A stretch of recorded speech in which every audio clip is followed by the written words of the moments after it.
आज हम डिस्कस करेंगे rotor dynamics part 17 for general methods and critical speeds for simply supported rotors.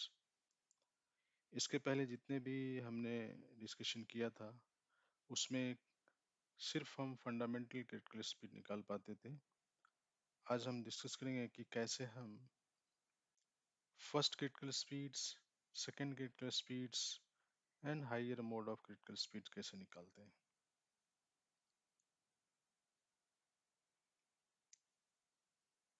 This is a general methods for finding the critical speed for simply supported rotor। ये general method जो है it was developed by Mr. Prohel in 1945 and this method is used for flexible rotors। What are the key features? Rotors is considered flexible and this methods will also provide you first critical speeds and higher modes of critical speeds with great accuracy। That means इसके पहले हमने जो भी calculation method देखा था critical speed का उसमें accuracy उतना नहीं आता है। इस मेथड से you will get more accurate result for critical speed. Second point जो है disc as a point mass, जिसमें moment of inertia of disc को कंसीडर नहीं करते हैं। नेक्स्ट कमिंग वीडियो में मैं बताऊंगा कि जब हम डिस्क को मोमेंट ऑफ इनर्शिया कंसीडर करते हैं तो क्रिटिकल स्पीड कैसे नॉन रोटेटिंग केस में और रोटेटिंग केस में चेंज होता है, तो इसका डिस्कशन बाद करेंगे। बस अभी हम सिर्फ डिस्कस करेंगे disc as a point mass, that means moment of inertia of disc is neglected. ये देखिए यहाँ दिखा है सिंपली सपोर्टेड बीम एंड इस पे मास को हमने 10 स्टेशन में डिवाइड कर दिया है। M0, M1, M2, M3, M4, M5, M6, M7, M8, M9 and M10 and ये कितने भी स्टेशंस हैं उसके करस्पॉन्डिंग हमने कहा है V0 is a shear force at station 0, M0 is a bending moment at station 0, theta 0 is shear slope at station 0 and Y0 is deflection at slope 0. Similarly, for other stations it has been described.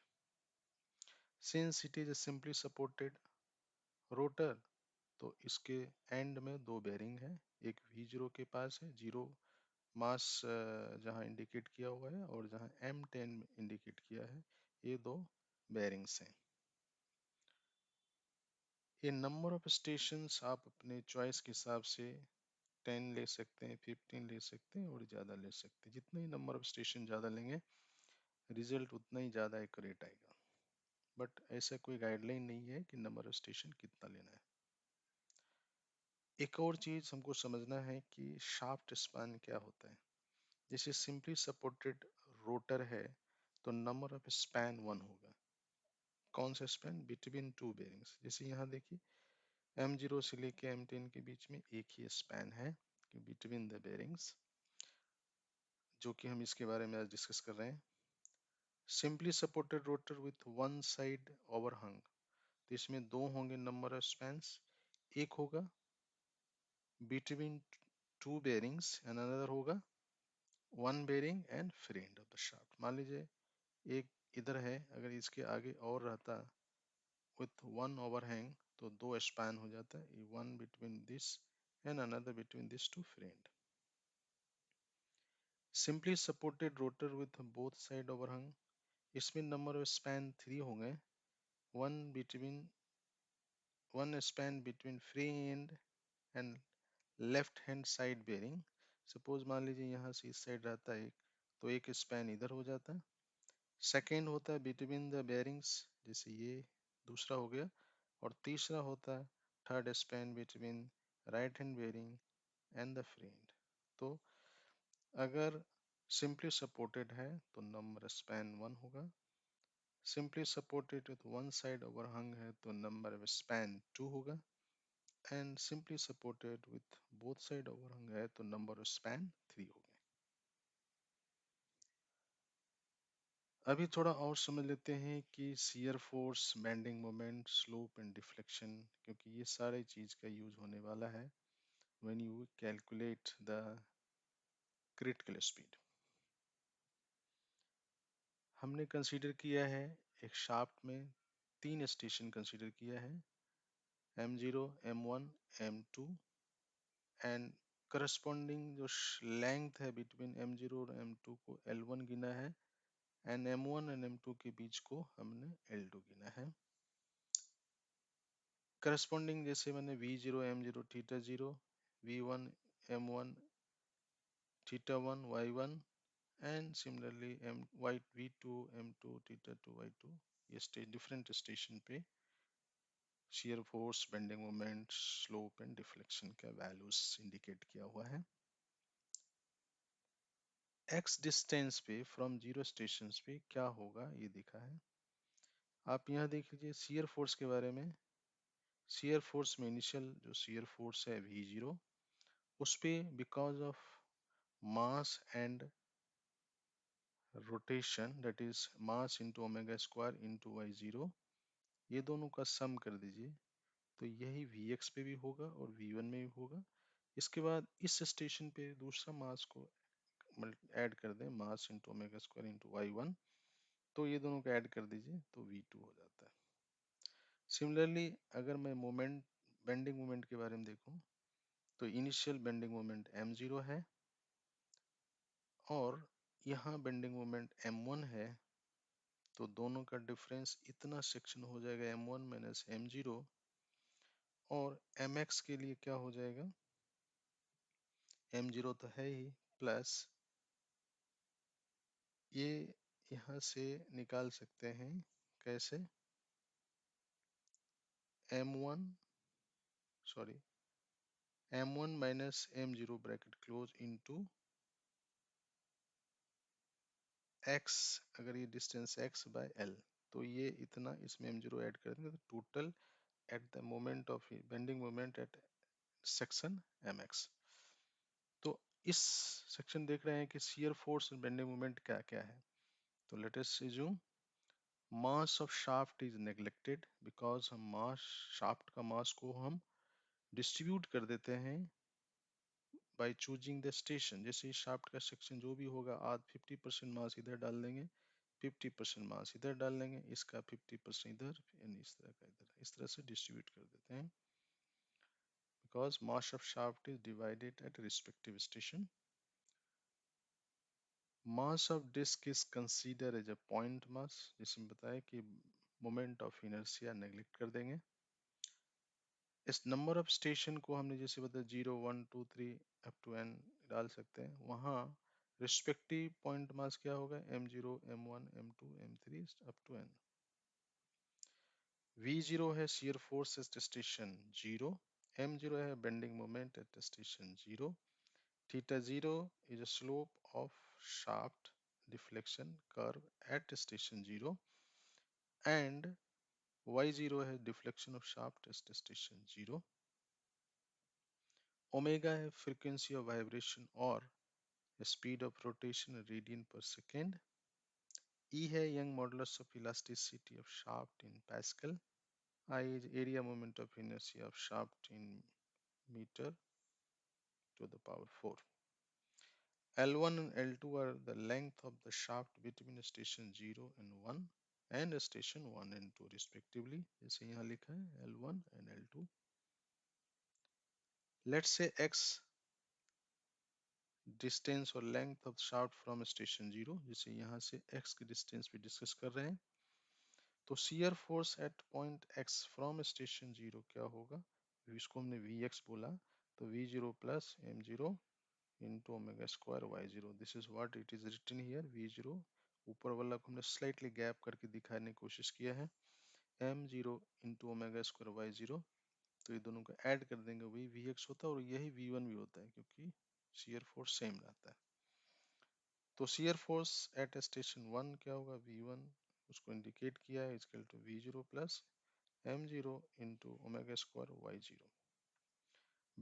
Bending moment at station 1 क्या होगा, m0, m1 उसको indicate किया है which is equal to m0 plus v1 into l1।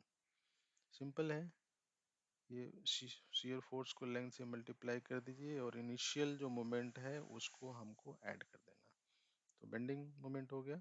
तो इन generalise form में कैसे लिखेंगे, shear force at station n any number, उसको लिखेंगे vn equal to vn minus one plus m n minus one into omega square into y n minus one. ये generalise equation हो गया shear force के लिए। Similarly generalise equation for bending moment at station n के लिए m n equal to m n minus one plus v n into L N. तो ये दो इक्वेशन जो shear फोर्स और बेंडिंग मोमेंट के लिए है, generalise equation for nth station you can say. Now slope of shaft theta कैसे निकालेंगे, तो मान लीजिए bending moment at station M at the point x from station zero, ये तो अभी भी हमने देखा। बेंडिंग मोमेंट कितना एम एक्स का कैसे होगा, एम जीरो, तो एम जीरो है प्लस ये क्या है, एम वन है, एम वन में एम जीरो माइनस कर दीजिए तो इतना छोटा सेक्शन होगा, तो ये तो यही होगा M one minus M zero bracket close into x by L one, इतना सेक्शन, ये दोनों को ऐड कर देंगे तो एम एक्स वन हो जाएगा। तो M x is equal to M zero plus bracket start M one minus M zero bracket close into x upon L one. Slope at point x from station zero, यहाँ हमको slope निकालना है, उसको कैसे लिखें, theta x is equal to bracket start one by E I bracket close into integration of M x into d x plus c one constant है। अब ये एम एक्स का वैल्यू डाल दीजिए, तो theta x is equal to bracket start one by e a bracket close integration of m zero plus bracket start M one minus M zero bracket close into x by l one bracket close into d x plus c one. अब integration करने के बाद क्या हो जाएगा, theta x is equal to bracket start one by E I bracket close into m zero x plus bracket start M one by two minus M zero by two into bracket close x square by L one bracket close plus c one. ये x square का नीचे to वाला इधर आ गया है। अभी condition देते हैं, when x is zero that means theta x will be theta zero and so c1 is equal to theta 0 as per equation 1। अगर इसमें हम x का वैल्यू जीरो कर देंगे तो उस समय theta x will become theta 0, तो c1 का वैल्यू थीटा 0 हो गया। तो हम लिख सकते हैं इक्वेशन को ऐसे, theta x is equal to theta 0 plus 1 by ei in bracket close into bracket start mx m0x plus bracket start m1 by 2 minus m0 by 2 bracket close x square upon L one bracket close. ये equation 2 हो गया। दूसरा condition देते हैं, when x is equal to L1 then slope at station 1 will be as below as per equation 2। कैसे हो जाएगा, अभी थीटा 1 हो जाएगा क्योंकि L पे, तो theta 1 is equal to theta 0 plus bracket start L1 upon EA bracket close into m0 by 2 plus m1 by 2 bracket close. इसका एक L जो था, L को भी इधर लेके आया और इसमें अब डाल देंगे वैल्यू, तो ये हो जाता है। But L1 by EI is equal to shaft section flexibility constant beta, इसको हम ऐसा लिखते हैं बीटा में, तो हम इसे लिख सकते हैं theta 1 is equal to theta 0 plus beta into bracket start m0/2 plus m1/2 bracket close. तो जनरलाइज फॉर्म में कैसे लिखेंगे? Theta n is equal to theta n-1 plus beta into m n-1/2 plus m n/2 bracket close. ये हो गया slope का equation. अभी deflection का इक्वेशन निकालते हैं। Deflection at point x from station 0, उसको हम ऐसे लिखेंगे yx is equal to integration theta x into dx plus c2. c2 is another constant. Using equation number 2 above and replacing theta x, तो हम theta x का value डाल दिया। You can write yx is equal to integration of bracket start theta 0 plus bracket start 1 by ei bracket close into bracket start m0 x plus bracket start m1 by 2 minus m0 by 2 bracket close into x square by 2, sorry, x square by l1 bracket close dx plus c2. Again we can write after integration yx is equal to theta 0 x plus bracket start 1 by ei bracket close into m0 x square by 2 plus m1 by 6 minus m0 by 6 bracket close into x cube upon l1 bracket close plus c2. Now boundary condition, when x is equal to 0, then yx is equal to y0, and so c2 is equal to y0. So we can write like yx is equal to c0, sorry, yx is equal to y0 plus theta 0 x plus bracket start 1 by ei bracket close into bracket start m0 x square by 2 plus bracket start m1 by 6 minus m0 by 6 bracket close into x cube by l1 bracket close, equation 4.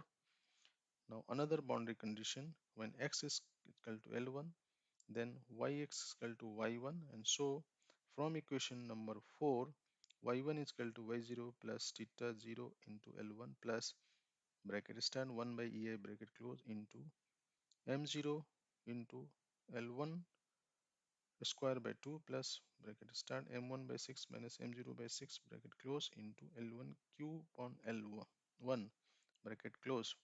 So after simplification, y1 is equal to y0 plus theta 0 into l1 plus bracket start l1 by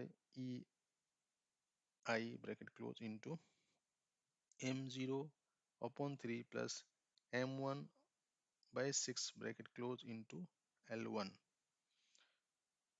So you can further write y1 is equal to y0 plus theta 0 plus, sorry, y1 is equal to y0 plus theta 0 into l1 plus beta into bracket start m0 by 3 plus m1 by 6 bracket close into l1. So in general form we can write y1 is equal to yn minus 1 plus theta n minus 1 into l1 plus beta m n minus 1 upon 3 plus mn upon 6 bracket close into ln. So this is the deflection equation of the shaft. अभी boundary condition at starting of station, जैसे zero पे क्या boundary condition होगा, ये हमारा case है simply supported. तो ये boundary condition that may apply in the left hand end is expressed as general form. ये जनरल इक्वेशन है k into y0 is equal to minus v0, equation number 5, and c into theta 0 is equal to m0, equation number 6, where k and c are a stiffness constant which specify elastic resistance on the shaft by the supporting bearing. तो simply supported being case में क्या होगा, जैसे zero number के case में bearing is infinitely stiff against displacement of the shaft but no resistant to tilting of the shaft. That means k का value infinite है but c का value zero है। अब 5 और 6 में डालेंगे तो क्या होगा, y0 का वैल्यू 0 हो जाएगा और m0 का वैल्यू भी 0 हो जाएगा। तो ये हमारा बाउंड्री कंडीशन हो गया starting station for simply supported rotor के लिए, जहां डिफ्लेक्शन 0 होगा, y0 0 होगा, m0 0 होगा, बेंडिंग मोमेंट 0 होगा, तो वेरिएबल होगा शियर फोर्स और स्लोप। तो चलिए, ये पार्ट 1 और पार्ट 2 क्या होता है आगे मैं समझाऊंगा। पहले अभी समझ लेते हैं कि जब भी हम क्रिटिकल स्पीड का कैलकुलेशन करेंगे तो दो पार्ट में करते हैं, पार्ट 1 एंड पार्ट 2। तो शियर फोर्स का इनिशियल कंडीशन क्या होगा, एट स्टेशन 0 हमने एज्यूम किया 1 न्यूटन v0। बाकी पार्ट 1 के लिए तो बेंडिंग मोमेंट एट स्टेशन 0 तो 0 ही होता है, जैसे ऊपर देखिए। स्लोप एट स्टेशन थीटा 0 भी 0 करना पड़ेगा कांस्टेंट, डिफ्लेक्शन तो 0 होता है, ये भी 0 लिख दिया। पार्ट 2 में जो दूसरा वेरिएबल है उसको करना है, तो शियर फोर्स एट स्टेशन 0 अभी 0 होगा, bending moment at station 0 m0 भी 0 होगा, slope eight station 0 theta 0 is 1 constant गिना है, एंड डिफ्लेक्शन स्टेशन 0 इज 0 होगा। तो ये दो पार्ट 1 के लिए इनिशियल कंडीशन मालूम हो गया एंड पार्ट 2 के लिए इनिशियल कंडीशन हमको मालूम हो गया फॉर सिंपली सपोर्टेड रोटर के लिए। अभी mode shape and bending moment at last station निकालना है। लास्ट स्टेशन बेंडिंग मोमेंट इसलिए निकालते हैं कि उससे हमको क्रिटिकल स्पीड, जब बेंडिंग मोमेंट 0 हो जाएगा, वही हमारा करस्पॉन्डिंग जो स्पीड होगा या फ्रीक्वेंसी होगा, वही हमारा क्रिटिकल स्पीड होने वाला है। और मोड शेप, जो शाफ्ट का डिफ्लेक्शन के लिए हमको मोड शेप भी निकालना पड़ेगा। तो इसके लिए shear force, bending moment, slope and deflection at any point in the span is in linear function of four assumed quantity at left hand end of the span, that is point station number 0। ये जो चारों variable है, shear force, bending, slope, deflection, सबको हम इस form में लिख सकते हैं। जैसे हम डिफ्लेक्शन के लिए लिख रहे हैं, so deflection at point station N, ये 10 है, इसमें कोई भी एन के लिए मैं लिख रहा हूँ, तो y n is equal to an into v0 plus bn into m0 plus c1 into theta 0 plus dn into y0, where an, bn, cn, dn are numerical constant। तो डिफ्लेक्शन अगर हमको लिखना है जनरल फॉर्म में, तो डिफ्लेक्शन ऑफ शाफ्ट को हमने yn लिया, तो क्या होगा, y1 ऑफ पार्ट 1, जो पार्ट 1 में y1 है उसका इंटू v0, ये वेरिएबल है, प्लस y1 पार्ट 2, जो y वो करस्पॉन्डिंग y2 में पार्ट 2 में जो y1 है उसका इनटू थीटा 0। ये v0 और थीटा दो वेरिएबल्स के फॉर्म में लिख दिया। अभी देखिए, जब when n is equal to last station, इस केस में हमने 10 है तो 10 लिख सकते हैं। तो उस समय मालूम है कि ये दूसरा बेरिंग है, यहाँ भी डिफ्लेक्शन 0 होगा, तो हम लिख सकते हैं yn का वैल्यू 0 हो जाएगा, और yn पार्ट 1 क्या हो जाएगा, टेंथ, वाई टेंथ का जो वैल्यू होगा पार्ट 1 में वो हो जाएगा, और y1 पार्ट 2 क्या हो जाएगा, y10 पार्ट 2 हो जाएगा। तो इस डेटा को अगर हम इसमें डाल देते हैं तो v0 का वैल्यू हो जाता है v0 is equal to minus y10 part 2 into theta 0 upon y10 part 1। अभी पार्ट 1 पार्ट 2 क्या है वो आगे समझ में आएगा। Replacing V0 in equation 7, general equation for shaft deflection कैसे लिख सकते हैं, y n is equal to bracket start y1 part 2 minus y1 part 1 into y10 part 2 upon y10 part 1 bracket close into theta 0।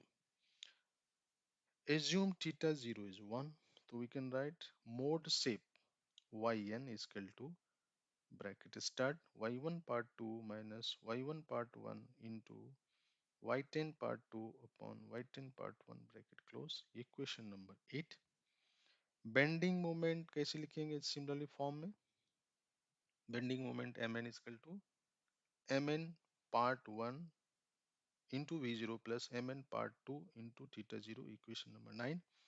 Replacing v0 in the equation 9, general bend equation for bending moment will be mn is equal to mn part 2 minus mn part 1 into y10 part 2 upon y10 part 1 bracket close theta 0.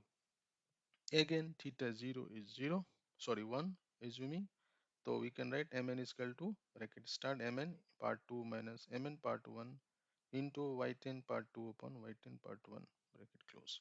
तो ये हो गया general equation for bending moment. अगर मैं last station का bending moment निकालना है तो n का वैल्यू 10 रखना पड़ेगा. तो m10 is equal to m10 part 2 minus m10 part 1 into y10 part 2.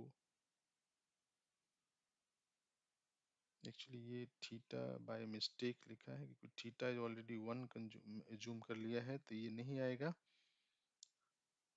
तो थीटा 1 इज कंसीडर 1. तो y10 part 2 upon y10 part 1 equation 10. Actually theta 0 should be removed here. So this is the equation for last station for bending moment.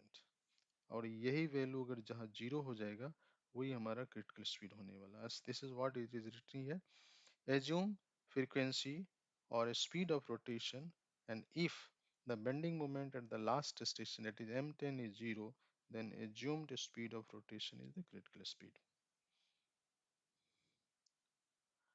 अभी इसको हम एक example से समझते हैं. Rotor is simply supported at both ends bearing. There is a load at the midpoint of 500 kg. यहाँ 500 kg का load है. Density and elasticity of shaft is 7.85 into 10 to the power 5 kg per meter cube and 2.1 into 10 to the power 11 Pascal respectively. Shaft diameter is 0.165 meter and total shaft length is 1.8 meter. Calculate first, second and third critical speed. तो ये हमारा simply supported rotor है. इसी को हमने 10 station में divide कर दिया है. एज्यूमिंग each station and जो शाफ्ट का मास है उसको करस्पॉन्डिंग स्टेशन में ट्रांसफर कर दिया. और ये जो सेंटर का वेट जो है सेंटर का जो एडिशनल है वो उस पे सेंटर में ऐड कर दिया. तो अभी कैसे करना है. Actual rotor needs to be transfer into the idealized equivalent system consists series of disc connected with elastic but massless shaft. because shaft का मास हमने ट्रांसफर कर दिया है स्टेशन पे तो shaft का मास कंसीडर नहीं करना है. mass of disc is chosen so as to approximate mass of the actual rotor. यहाँ mass of shaft rotor same होना चाहिए क्योंकि पॉइंट इस पे ट्रांसफर किया तो mass will remain same. Mass moment of inertia for disk is treated as a negligible so that disk mass to be treated as point mass. जिसे अभी हम डिस्कस कर रहे हैं point mass. डिस्क मास को point mass कंसीडर कर रहे हैं. मोमेंट ऑफ इनर्शिया कंसीडर नहीं कर रहे हैं. अभी देखिए कैलकुलेशन को मैं इसमें दिखाया है. ये से हमने एज्यूम किया है.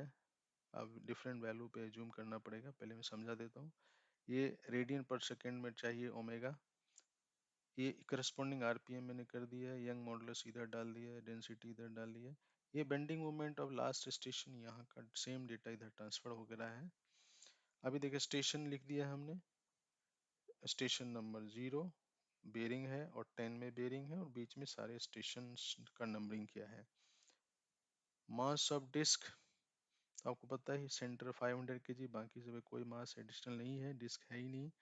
और mass total mass at station पे शाफ्ट का मास जो है इस पे ट्रांसफर हो कर दिया हमने. शाफ्ट का डायमीटर लिख दिया. शाफ्ट का हमने लेंथ इक्वली डिस्ट्रीब्यूट कर दिया है. And then area moment of inertia calculate किया है. थीटा निकाल दिया, फ्लेक्सिबिलिटी कांस्टेंट सॉरी बीटा निकाल दिया हर एक शाफ्ट सेक्शन का। और बाकी जैसे पार्ट वन इनिशियल एजम्पशन के लिए हमने जैसे फॉर्मूला किया, zero shear force v zero zero होता है, सॉरी वन होता है, bending moment m zero zero, theta zero zero, y zero zero. And part two के एजम्पशन में हम v zero zero, m zero zero, theta zero one and y zero zero, ये दो assumption initial assumption है part one के लिए, part two के लिए। एंड रिमेनिंग कैलकुलेशन तो आपको पता है, ओमेगा यहाँ मालूम होता है, एम जीरो भी दिया रहता है, एम जीरो भी है सेक्शन पे, एंड डिफ्लेक्शन भी है। इस तरह से सीरीज अब कैलकुलेशन करते जाइए for v zero, m zero, sorry m one, v n m one, sorry v n m n, theta n सबका पता है, वाई वन का भी देखिए पता है जो हमने किया है अभी। सिमिलरली फॉर सेकंड के लिए कैलकुलेशन किया है। और यहाँ देखिए बेंडिंग मोमेंट लास्ट सेक्शन के लिए m ten is equal to M10 part 2 minus M10 part 1 into Y10 part 2 minus Y10 station part 1। अभी ये सब स्टेशन पता है, ये जीरो का है, वन का, टू का, थ्री का, फोर का, फाइव, ऐसे ये 10 का है। तो ये पार्ट टू नीचे है, पार्ट वन है, ये सब डेटा डालेंगे तो ये इक्वेशन आपको इस लास्ट स्टेशन का बेंडिंग मोमेंट आ जाएगा। तो आपको यहाँ ट्रायल एरर से वैल्यू डालना है। और जैसे इस केस में 311.705 डालने पे आपका इतना आरपीएम आ रहा है 2977। और करस्पॉन्डिंग आपका देखेंगे तो ये क्लोज टू जीरो, आप थोड़ा भी चेंज करेंगे तो प्लस का माइनस हो जाता है, दैट मीन्स ये अभी बेंडिंग मोमेंट जीरो हो गया है। तो ये फर्स्ट क्रिटिकल स्पीड आ गया विच इज 2977 आरपीएम। अगर मोड शेप में देखें तो आपको सेम फॉर्मूला लगाना है, ये हमने लेंथ का लिख दिया है, ठीक है, डिफरेंट स्टेशन करस्पॉन्डिंग कितना एक्स्ट्रा शाफ्ट का लेंथ है। एंड शाफ्ट डिफ्लेक्शन का फॉर्मूला हमने वही लगा दिया, y n equal to y n part two minus y n part one into y ten station number two, sorry y ten part two upon y ten part one. इसमें हमको different station पे zero के लिए zero का data, one के लिए one, इस difference डाल डाल के यू कैन कैलकुलेट द शार्प डिफ्लेक्शन। तो इस ये हमारा हो गया फर्स्ट क्रिटिकल स्पीड का मोड शेप। प्लीज रिमेंबर ये मोड शेप है, this is not the actual displacement but rather it is just a profile और shape of the shaft for first critical speed. Similarly अगर second critical speed में same way में हम different different value, higher value डालेंगे, जैसे 2599.334 के corresponding 24,822 RPM आता है, तब यहाँ आपका बेंडिंग मोमेंट जीरो हो रहा है। तो इसका मोड शेप देख लेते हैं। इसका मोड शेप इस तरह से आया, this is second critical speed mode shape. Similarly अगर हम और हाइयर वैल्यू डालते हैं 4330.662 रेडियन पर सेकेंड, करस्पॉन्डिंग आपका आरपीएम आ जाता है 41,355। और ये इस केस में भी bending moment at station number 10 पे जीरो हो जाएगा। तो ये हमारा थर्ड क्रिटिकल स्पीड हो गया। और इसका मोड शेप देख लेते हैं, इसका मोड शेप इस तरह से हो गया। So thank you for watching.